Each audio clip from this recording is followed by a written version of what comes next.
अस्सलाम वालेकुम। आज हम सबक पढ़ रहे हैं लाहौर का जोग्राफिया। सबक के हवाले से हमें दो तीन चीज़ों का पता होना चाहिए। इसके मुसन्निफ़ का नाम क्या है, ये किस किताब से लिया गया है, इसकी सिन्फ क्या है यानी इसकी किस्म क्या है, तो ये चीज़ें हमें पता होनी चाहिए जो मारूज़ी में आ सकती हैं। लाहौर का जोग्राफिया सबक लिखा सैयद अहमद शाह बुखारी पतरस। कलमी नाम इनका है पतरस बुखारी, जबकि असल नाम इनका है सैयद अहमद शाह बुखारी पतरस। इनको पतरस भी कहा जाता है, पितरस भी कहा जाता है। इनके उस्ताद का नाम था पीटरस, तो उस हवाले से इनको पतरस या पितरस कहा जाता है।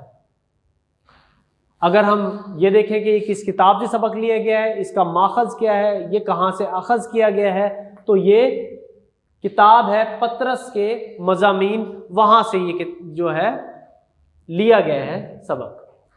सिन्फ इसकी है मजमून, यानी मज़ाहिया मजमून है, इसकी किस्म है मजमून।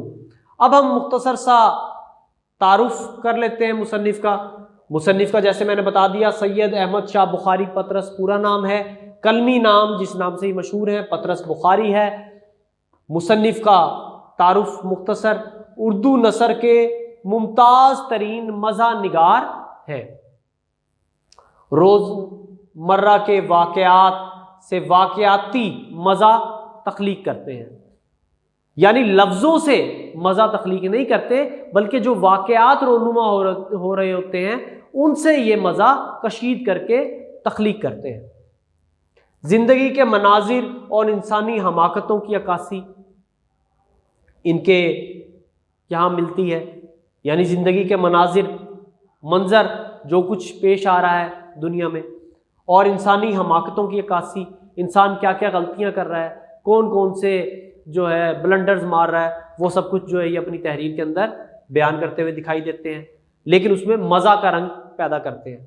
वसी मुताला और गहरा मुशाहिदा, कोई भी इंसान तब तक इतना अच्छा नहीं हो सकता, काबिल तारीफ नहीं हो सकता, जब तक कि उसका मुताला गहरा ना हो, जब तक कि वो गहरा मुशाहिदा उसका ना हो। तो इनका वसी मुताला था, पढ़ते थे किताबें वगैरह, और गहरा मुशाहिदा भी था, चीज़ों को सरसरी नहीं देखा करते थे, बल्कि इनका गहरा मुशाहिदा था। अंग्रेज़ी के प्रोफेसर थे बुनियादी तौर पर, जीसी गवर्नमेंट कॉलेज लाहौर के प्रिंसिपल भी बने बाद में वहाँ पर। ऑल इंडिया रेडियो से भी ताल्लुक़ रहा है इनका। डिप्टी सेक्रेटरी शोबा इतलाआत जो है वो ये मुकर्रर भी हुए। अगर हम मज़ा निगारी समझ लें, मज़ाहिया मजमून है, तो मज़ा निगारी होती क्या है हमें ये भी थोड़ा बहुत पता होना चाहिए। तो मज़ा निगारी क्या होती है? मज़ा एक बुनियादी फितरी इंसानी जज्बा है, यानी हम चाहते हैं कि हम मुस्कुराएं, हम हंसें, हम कहकहे लगाएं, तो ये एक बुनियादी फितरी अमल है कि हर इंसान खुश होना चाहता है। मज़ा भी वही चीज़ है कि बुनियादी फितरी इंसानी जज्बे का नाम है। मुआशरे की हमाकतों का मुनफरिद इजहार है। देखिए, मुआशरे की हमाकतें, गलतियां, गुनाह क्या चीज़ें हैं, ये बयान की जाती हैं, लेकिन मुनफरिद इजहार है इसका। आम अंदाज नहीं है कि दूसरा इंसान सुने और उसको बुरा लग जाए, ऐसा अंदाज नहीं है, बल्कि ऐसा है कि हमाकत का भी पता चल जाए और चेहरे पर मुस्कुराहट भी नमूदार हो जाए। अब मज़ा निगारी में क्या कुछ आ जाता है? मज़ा निगारी में तंज भी आता है, मज़ा भी आता है, हज़ल भी आता है, लतीफ़ा गोई भी आता है। हज़ल क्या है? बुराई वगैरह करना, ठीक है, ये सब कुछ आता है। जबकि लोग समझते हैं तंज़ो मज़ा एक ही होता है, तंज का मतलब भी वही है, मज़ा का मतलब भी वही है, लोग समझते हैं, जबकि ऐसा नहीं है। मज़ा क्या होता है? मज़ा से कहकहा निकलता है, और तंज क्या होता है? तंज से दिल आज़ारी होती है। तो मुख्तलिफ तरह के अदब तख्लीक किए गए हैं, किसी में तंज होता है, किसी में मज़ा होता है। इनके मज़ा में क्या चीज़ पाई जाती है? तंज की कैफियत कम पाई जाती है, मज़ा की ज़्यादा पाई जाती है, ताकि इंसान को बुरा भी ना लगे और उसको उसकी गलती का इदराक भी हो जाए। फारसी में मज़ा निगारी को क्या कहा जाता है? फारसी में मज़ा निगारी को डरामाई अंदाज कहा जाता है, खुश तबई कहा जाता है। जबकि फ्राइड के मुताबिक मज़ा निगारी क्या है, मज़ा क्या है, फ्राइड क्या कहते हैं? बेतुकी बातों में कोई तुक तलाश करना मज़ा निगारी होती है। अब उर्दू अदब में मज़ा निगारी का जो आगाज़ हुआ वो कहाँ से हुआ, कब हुआ? उर्दू अदब में मज़ा निगारी का जो आगाज़ है वो रिसाला एक आता था ओद पंच, तो रिसाला ओद पंच से मज़ा निगारी का आगाज़ हुआ। अब हम सबक का मुख्तसर सा तारुफ कर लेते हैं। लाहौर के संजीदा मसाइल का मज़ाहिया बयान है। लाहौर में जो मसले मसाइल थे, जो कमी थी, जो टेंशन्स थी, जो मसले मसाइल थे, जो लोगों की हमाकतें थी, उन सब का बयान है, लेकिन मज़ाहिया अंदाज में है ताकि लोगों को बुरा ना लगे, ताकि हुकूमत को बुरा ना लगे। तेज़ी से बढ़ती हुई आबादी के मसाइल बयान किए गए हैं। तेज़ी से बढ़ती हुई आबादी के मसाइल, देखिए तेज़ी से बढ़ती हुई आबादी बुरी नहीं है, लेकिन जब आप उनकी ज़रूरियात पूरी नहीं कर सकते तो ये मसले मसाइल ज़रूर हैं। यही बयान किया गया है कि हमारे पास चीज़ें कम हैं, वसाइल कम हैं, जबकि आबादी बढ़ रही है। इसी चीज़ को मज़ाहिया अंदाज में इन्होंने इस सबक में बयान किया है। ज़रूरियात ज़िंदगी की अदम फराहमी पर तंज किया गया है। अदम फराहमी कहते हैं मौजूद ना होना या कम चीज़ें मुहैया होना। अब ज़रूरियात ज़िंदगी की चीज़ें क्या हैं? खुराक है, स्कूल है, अस्पताल है, यानी आबादी बढ़ रही है लेकिन खुराक उसी तरह ही है, स्कूल उतनी ही तादाद में है, अस्पताल कम है। तो आबादी अगर बढ़ रही है तो हमारी ये चीज़ें भी बढ़नी चाहिए। हुकूमत पर तंज पाया जाता है। सरकारी इदारों की नाअहली और बेहिसी का जो है वो बताया गया है कि सरकारी इदारों में किस तरह के मसले मसाइल हैं, चाहे वो कोई भी इदारा हो, चाहे वो तालीमी इदारा हो, चाहे वो सेहत का इदारा हो, हर जगह पर मसले मसाइल हैं। अगला ऑप्शन क्या है? फराहमी आबो नकासी, आब के नाकिस इंतजामात। आब कहते हैं पानी को, यानी पानी की फराहमी के मसले मसाइल और फिर उनके इंतजामात भी नाकिस किए गए हैं। इसकी तरफ तवज्जो दिलाने की कोशिश की गई है मज़ाहिया अंदाज में। कसीफ आबो हवा के मुज़र असरात बयान किए गए हैं।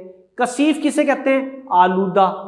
तो यहाँ पर क्या है? आलूदा आबो हवा के हवाले से बयान किया गया है कि किस तरह से फैक्ट्रियाँ हैं, उनका धुआं है, या गाड़ियाँ हैं, उनके धुएं से किस तरह से आबो हवा ख़राब हो रही है, ये बयान किया गया है, लेकिन मज़ाहिया अंदाज में।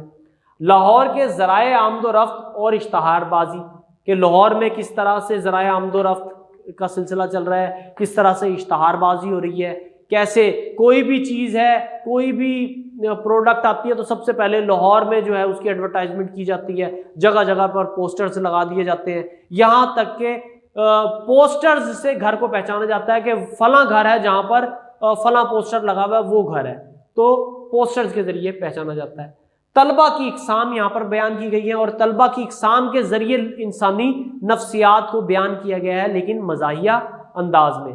अगर हम देखा जाए तो ये मुख्तसर मगर मज़ा से भरपूर जो है वो सबक है, जिसमें पतरस बुखारी ने अपने इल्म का मुजाहिरा किया है, अपने फ़न का मुजाहिरा किया है। ये 60, 65, 70 साल पुराना मजमून है। सबक पे हम इंशाल्लाह कल बात करेंगे। उम्मीद है कि आपको लेक्चर समझ आया होगा। बहुत बहुत शुक्रिया, थैंक यू, अल्लाह हाफ़िज़। अस्सलाम वालेकुम। हम लाहौर का जोग्राफिया सबक पढ़ रहे थे। एक लेक्चर उसका हो चुका है जिसमें हमने मुसन्निफ़ का तारुफ पढ़ा था और सबक का तारुफ पढ़ा था। अब हम आगे बढ़ते हैं। सबसे पहले मैं आपको दोबारा बता देता हूँ, लाहौर का जोग्राफिया सबक लिखा अहमद शाह बुखारी पतरस ने, जो पतरस के मज़ामीन किताब से लिया गया। पतरस के मज़ामीन किताब में तकरीबन 11 से के करीब जो है वो मज़ामीन शामिल हैं। अब हम समझना ये चाहते हैं कि सबक के अंदर क्या मौजूद है, सबक में क्या बातें की गई हैं। सबसे पहले ये बात जहन में रखें, ये सबक मज़ा के रंग में लिखा गया है, जिसमें लाहौर का जोग्राफिया बयान किया गया है, उसकी हैयत बयान की गई है, उसकी शक्ल सूरत बयान की गई है, उधर के मसाइल डिस्कस किए गए हैं। ये सारे मामलात लाहौर के जोग्राफिया सबक में बयान किए गए हैं। अब सबक में क्या मौजूद है ये हम तरतीब से पढ़ते हैं कि सबक में क्या कुछ मौजूद है, इंशाल्लाह आपको समझ में आएगा। सबसे पहले सबक के आगाज में क्या बात की गई है? लाहौर को दरियाफ्त करना मुश्किल नहीं। सबसे पहले सबक में यह बात बयान की गई है कि लाहौर जो शहर है उसको दरियाफ्त करना, उसको तलाश करना कोई मुश्किल काम नहीं है। क्यों मुश्किल काम नहीं है? क्योंकि इतना मशहूर और तारीखी एतबार से पुराना है, क्योंकि ये बहुत ज्यादा मशहूर भी है और तारीखी एतबार से भी बहुत पुराना है, जिस वजह से लाहौर को दरियाफ्त करना, तलाश करना कोई भी मुश्किल नहीं है। अगर इसको ढूंढने के लिए कुर्राए अर्ज पर ज्यादा मेहनत नहीं करना पड़ेगी। अगर कोई शख्स इसे ढूंढ नहीं पाता तो समझ लीजिए कि ये उसकी तालीम में कमी है, ये उसके तालीम के नाकिस होने की निशानी है अगर कोई लाहौर को नहीं ढूंढ पाता, क्योंकि ये इंतहाई मशहूर है, तारीखी एतबार से भी और वैसे भी मशहूर है। अब बाद में आगे क्या बयान करता है वो सबक के अंदर कि लाहौर लाहौर है, यानी लाहौर से मुतालिक इससे ज्यादा बताने की जरूरत नहीं। अगर कोई आपसे लाहौर से मुतालिक पूछे, कोई दरियाफ्त करे कि वो किधर वाक़े है किधर नहीं है, तो सबसे पहले बस आपने उनको यह बताना है कि लाहौर लाहौर है, इतना ही काफी है, यानी इतना मशहूर व मारूफ ये शहर है। लाहौर पंजाब के अंदर शामिल है, ये बात बताई गई है सबक में कि लाहौर पंजाब के अंदर शामिल है। पंज आब दरियाओं की सरजमीन से मंसूब करते हैं। पंज आब यानी 5 दरियाओं की सरजमीन है ये, जहां पर लाहौर वाक़े है पंजाब में। 4.5 दरिया, अब ये बड़ा तंज किया है इन्होंने सबक के अंदर, पहले ही बताया कि 5 दरियाओं की सरजमीन में लाहौर वाक़े है, जबकि तंज करते हुए इन्होंने उसे 5 दरियाओं को 4.5 दरिया कहा है। क्यों कहा है? इस बात का इंकशाफ बड़े मुज़िक्का अंदाज में किया कि अब 5 दरिया नहीं रहे बल्कि 4.5 दरिया हो चुके हैं। 4.5 दरिया कैसे हो चुके हैं? इसकी बुनियादी वजह बताते हैं कि लाहौर के साथ जो दरियाए रावी है वो मुकम्मल तौर पर दरिया नहीं रहा। उनके मुताबिक वो सो चुका है, लेट चुका है, यानी दरियाए रावी जो है वो सो चुका है, लेट चुका है, वो अब आधा रह गया है, पूरा नहीं है। इसीलिए 5 दरिया में से 4 दरिया तो मुकम्मल हैं, जबकि दरियाए रावी आधा हो चुका है, इसके अंदर पानी नहीं है, इसका आधा हिस्सा खत्म हो चुका है। इसीलिए उन्होंने 4.5 दरिया तंज के तौर पर इस्तेमाल किया इस सबक में। रावी ज़ईफ के हवाले से उन्होंने इसको इस्तेमाल किया कि ये रावी ज़ईफ है। ज़ईफ किसको कहते हैं? बूढ़े को, यानी जो कमजोर हो चुका होता है उसकी तरफ इशारा करते हैं। तो यहां पर रावी ज़ईफ इन्होंने इसे कहा है। ये आब बहने के काबिल नहीं रहा, यानी ये दरिया अब बहने के काबिल नहीं रहा। थोड़ी मिकदार में पानी है या जरा हरकत चल रही है, यानी थोड़ी बहुत हरकत चल रही है, इसको इन्होंने रावी ज़ईफ का नाम दिया तंजिया तौर पर। आगे बढ़ते हैं, सबक में आगे क्या बताया गया है? लाहौर पहुंचने के रास्ते बयान किए गए हैं कि लाहौर किन किन जराए से पहुंचा जा सकता है, किन किन रस्तों से पहुंचा जा सकता है। तो यहां पर उन्होंने बताया, सबसे पहला रास्ता जो इन्होंने बताया है वो बताया है कि पिशावर के रास्ते वस्ती एशिया आता है। पिशावर के रास्ते वस्ती एशिया आता है, जहां से लाहौर शुरू हो जाता है, जहां से शेरशाह सूरी या गजनवी हमला आवर हुए थे। यानी एक तारीखी एतबार से जहां से शेरशाह सूरी या गजनवी ने हमला किया था वो क्या था? पिशावर के रास्ते वस्ती एशिया का रास्ता था। दूसरा रास्ता कौन सा है लाहौर पहुंचने का? वो है जो अहले जुबान लोग थे, दिल्ली की सरजमीन से आगाज हो गया था, यानी दिल्ली की सरजमीन से भी लाहौर का आगाज हो जाता है। आगे उन्होंने क्या बात की है सबक के अंदर? उन्होंने बताया है कि मौजूदा दौर में कमेटी ने तलबा की आसानी के लिए इसे चारों अतराफ से इतना ज्यादा फैला दिया कि इसकी शक्ल में काफी तब्दीली आ चुकी है। यानी इसको काफी हद तक फैला दिया कि इनके मुताबिक लाहौर लाहौर है तो इसको फैला दो चारों तरफ। इन्होंने ये तंज़िया अंदाज में बयान किया। आगे उन्होंने इसको नक्शे में भी तब्दीली के बारे में बताया। इसी सबक में आगे बयान किया है कि नक्शा में तब्दील, यानी म्युनिसिपल कमेटी ने तलबा की सहूलत के लिए इसका नक्शा भी तब्दील कर दिया है ताकि तलबा को समझने में आसानी हो सके। आगे पेशन गोई भी की गई है इस सबक में। आगे पेशन गोई क्या की गई है, वो बताया गया है कि आने वाले मुस्तकबिल में लाहौर सूबा बन जाएगा और जो पंजाब है वो दारुल खिलाफा बन जाएगा। यानी तंजिया अंदाज को इन्होंने इस्तेमाल किया है इस सबक के अंदर।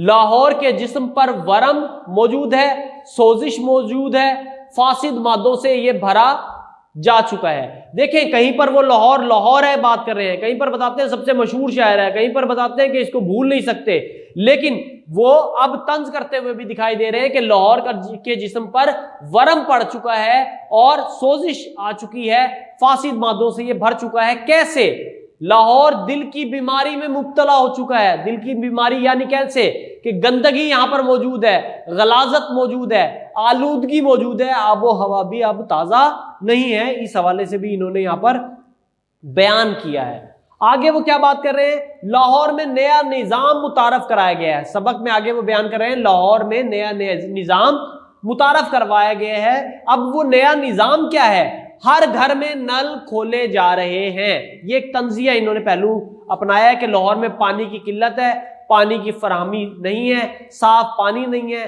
तादाद में भी पानी की कमी है।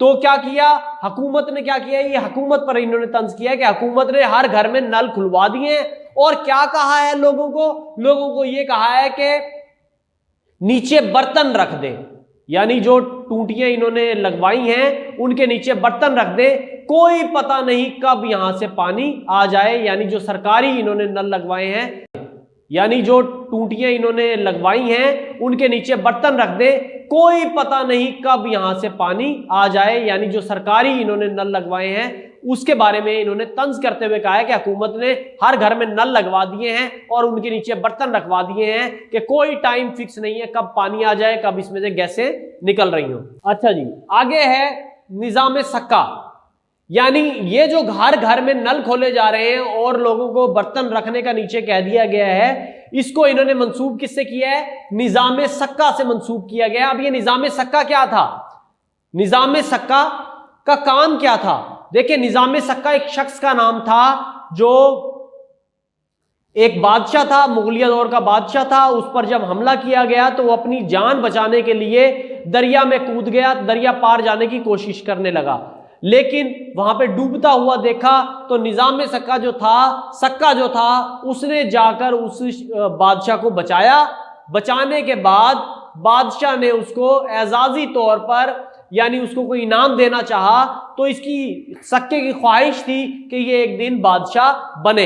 एक दिन की बादशाहत इसे दी गई।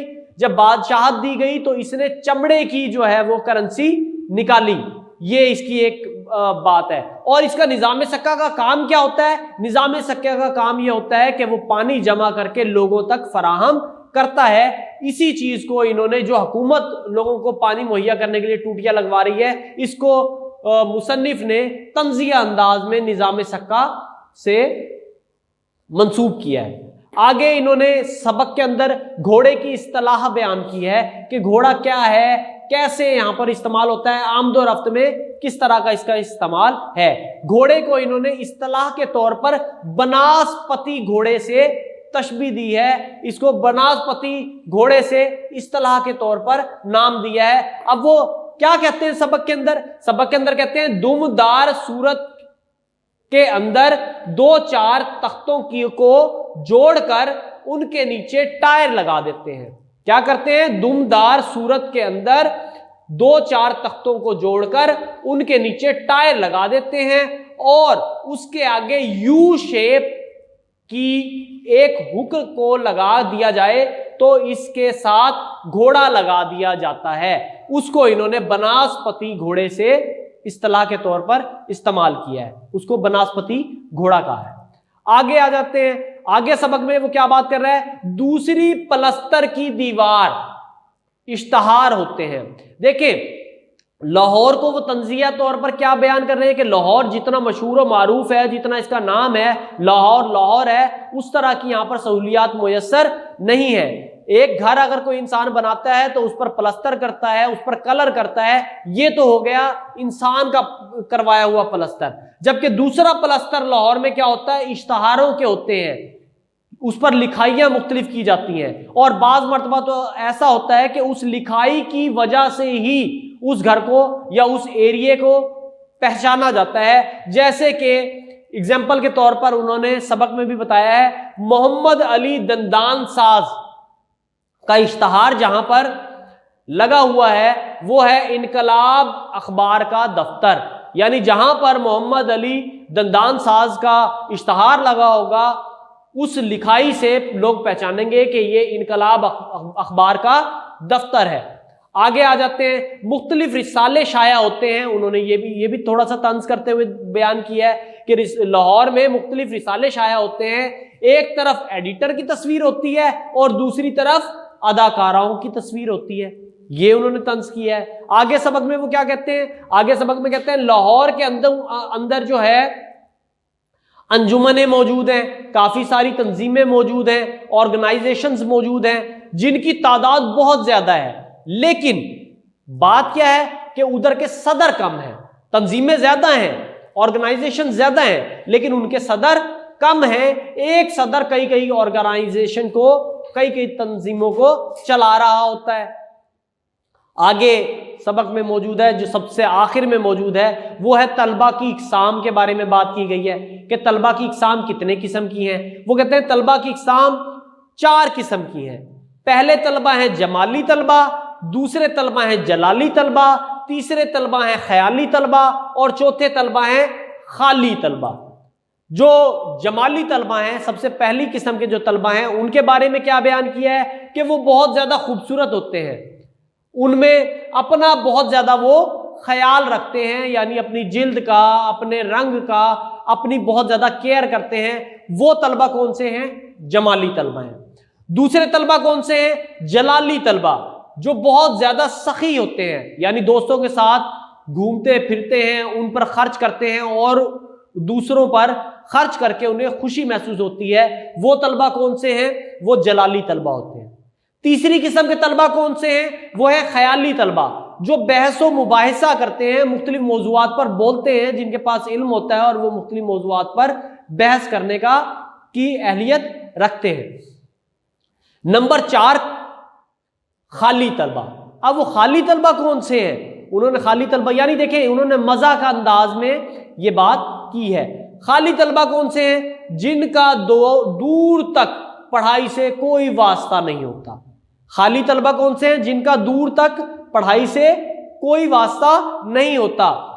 ये नहीं चाहते कि इनके किसी भी काम में पढ़ाई का खलल पड़े, यानी ये नहीं चाहते कि रुकावट बने पढ़ाई मेरे किसी भी काम में। ये है खाली तलबा। ये तमाम सबक जो है ये पतरस के मज़ामीन से लिया गया है, पितरस के मज़ामीन से लिया गया है, और जिसमें तकरीबन 11 के करीब मज़ामीन हैं। ये मज़ा का रंग में इन्होंने लाहौर का जोग्राफिया बयान करने की कोशिश की है, जो काफ़ी मकबूल भी हुआ है।